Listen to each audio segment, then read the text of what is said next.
This is the KTM 790 Adventure S model.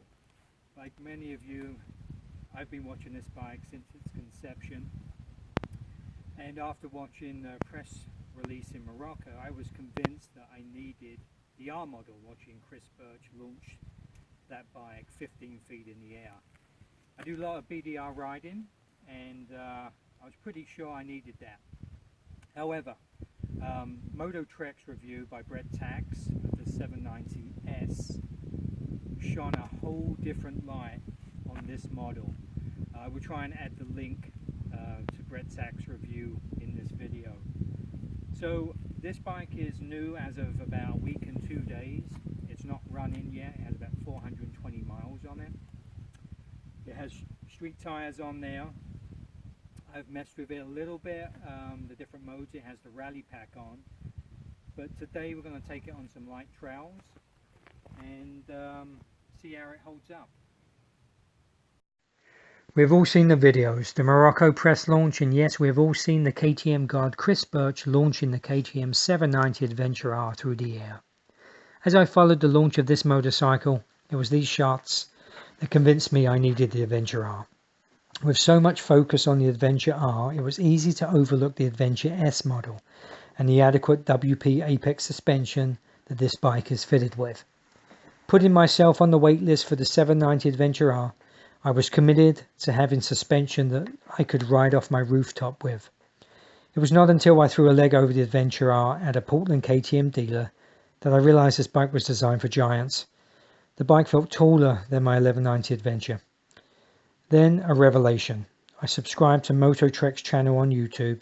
Brett Tax is an incredible motorcycle rider and instructor and offers no bullshit reviews on motorcycles. Brett was reviewing the 790S model, and boy, I'm glad he did. I love you, Brett Tax.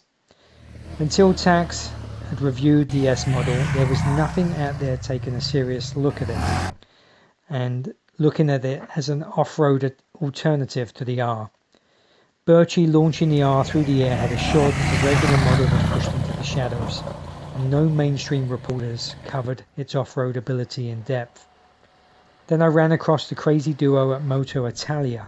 Their subtitled review of the S model solidified the bike's capability off the tarmac.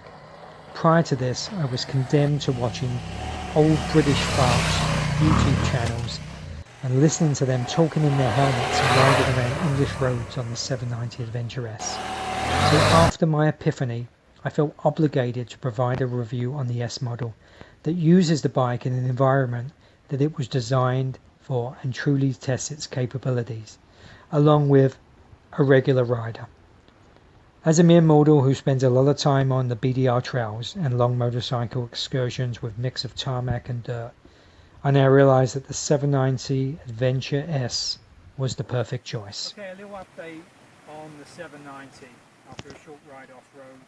We've taken it on some larger trails, but some trails with some pretty good undulations and bumps, and riding at a kind of competitive pace. Right away, I can say that Brett Tax was perfect when he said that it feels like a large dirt bike. The weight on this bike, you just don't feel it. This is a 417 pound bike, and when you sit on it, it feels as light as my single cylinder DR 650. I have yet to feel the weight of the bike, however I've yet to pick the bike up. But the weight is so low on this bike, you just don't feel it. You don't feel it in the turns, you don't feel it when you're seated, you don't feel it when you're standing and riding. Ergonomics are brilliant. Again, I'm about 5'7".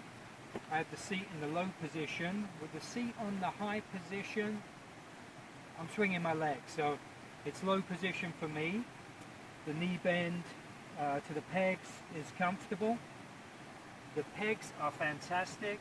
The rear brake is brilliant. You have a nice big footprint there.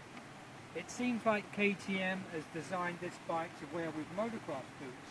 The spacing is perfect. Even the gear shifter, you're never missing a gear with the motocross boots on, which can be an issue with new bikes. You sometimes have to adjust that lever.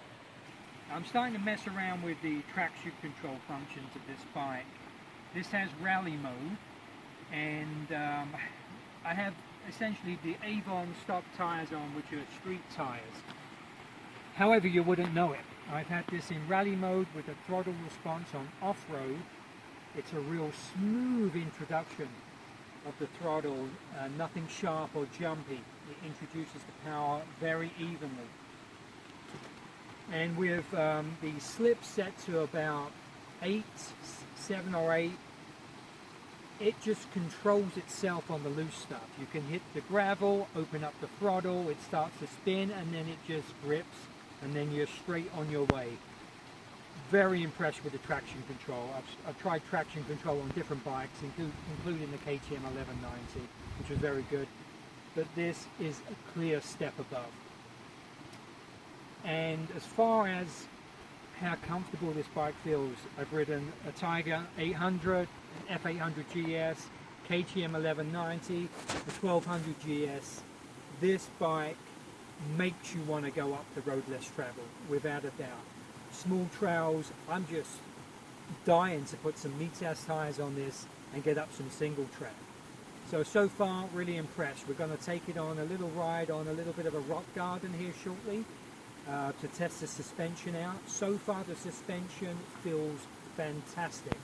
No bottoming out with the suspension, which was a common occurrence on the Tiger and the F800. Hasn't happened with this. This is the Apex WP suspension. It's non-adjustable, but so far I'm really impressed. But we'll touch base again after we hit the rock garden.